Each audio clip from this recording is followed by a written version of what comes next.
lagi na lang ganito. Tingnan ko, gusto ko na maiba naman. Hey Siri, what is my exercise to-do list? You have 5 reminders on your to-do list. Oh, okay. Straight leg donkey kick, leg raises, first rounds, schedule holds, check, squat. Mukhang maganda to ah. Matignan ko nga online. Ano nga ba sila? Kalagay dito kanina. Reverse lunge daw. Ayan. Ito daw. Reverse lunge. Ayos ah. Ito pala yung skaters. Oh, ito. Ito si lateral leg raise. Ito pala yan ganyan squat. Ganyan daw. Wow. Sige nga. Nakasubukan ko nga ito. So magandang umaga, hapon, o gabi sa inyo lahat. Ayun mga nanonood, I would like to encourage you to exercise. Bakit? Ito, masasabi ko sa inyo. Sabi daw, dito ko sa inyo. Ano ba daw ang benefits na exercise? So, ang benefits ng exercise ay help you control your weight. Kung nag-exercise ka, yes, if you exercise, papayat siya. Definitely. Papayat at papayat. Saka pangalawa daw, reduce your risk of heart diseases. Siyempre, yung dugo natin, habang kumikilis tayo, yung dugo natin, magsa-circulate ng tama. Keeping your thinking, learning, and judgment skills sharp as you age. Siyempre, pag tumatanda mo sa tao, ang yun na yan. At saka yung skills mo, habang bata pa, dapat ulitin mo na. Sulitin mo yung kalakasan mo. Kasi hindi mo na mababalik yan kung matanda na. At yung learning mo, yung sa exercise, natutuusin mo. Parang kang natututunan. Pag palagi mo ginagawa, magiging expert ka. Diba? Pag magiging expert ka, okay, diba?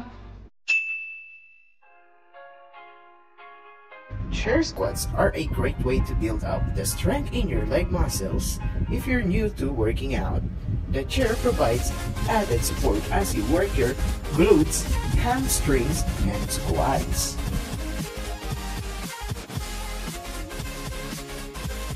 Donkey kicks target the gluteus in a way many other compounds exercises. This move can be completed without equipment and can be modified for all fitness levels.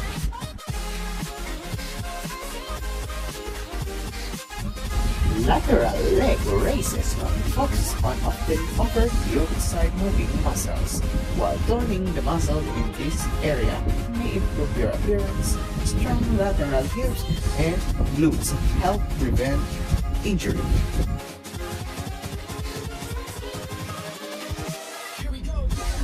The skater is an effective cardiovascular move that improves muscle endurance and strength.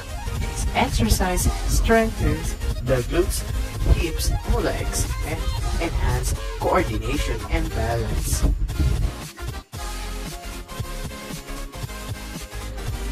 Reverse lunges activate your core, glutes, and hamstrings. They put less stress in your joints and give you a bit more stability in your front leg. This is ideal for people who have knee concerns, difficulty balancing, or less hip mobility. At syempre, meron akong halimbawa, isa sa mga paborito kong prutas. Teka lang, kukunin ko muna yung prutas ng gusto.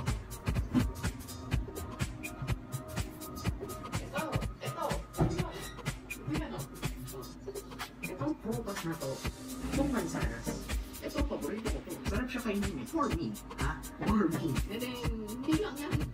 Meron pa akong isa kong sarbulan na kukunin ko. Teka lang, isa pa, saglit lang. Wala siya, kamatis. Masarap yan. Masarap yan, pag may sili, tapos merong toyo. Masarap yan, pag nasa isda, tauso nyo sa isda. Masarap yan. Oo, garantisado yun. Promise. Kaya kung ako sa inyo, mag-exercise kayo. At hindi lang yun. Dapat pikanin natin kumain.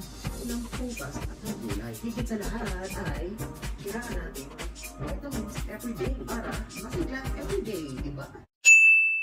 And guys, yan mo muna nasasabi ko muna sa inyo. Habang ngayon, may pandemya, kailangan natin labanan. Labanan natin ang wala sa sahid. Diba? Laban tayo. Labanan natin ang pagkakas.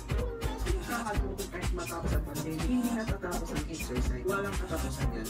Kasi yun ang partner natin sa buhay natin. At pangalawa, yung pagkain natin ay dapat nasa tamang oras din dapat at nasa tamang kung ano ang amount at kung ano ang kinakain. So, ayun muna. Stay safe everyone. So, okay, goodbye.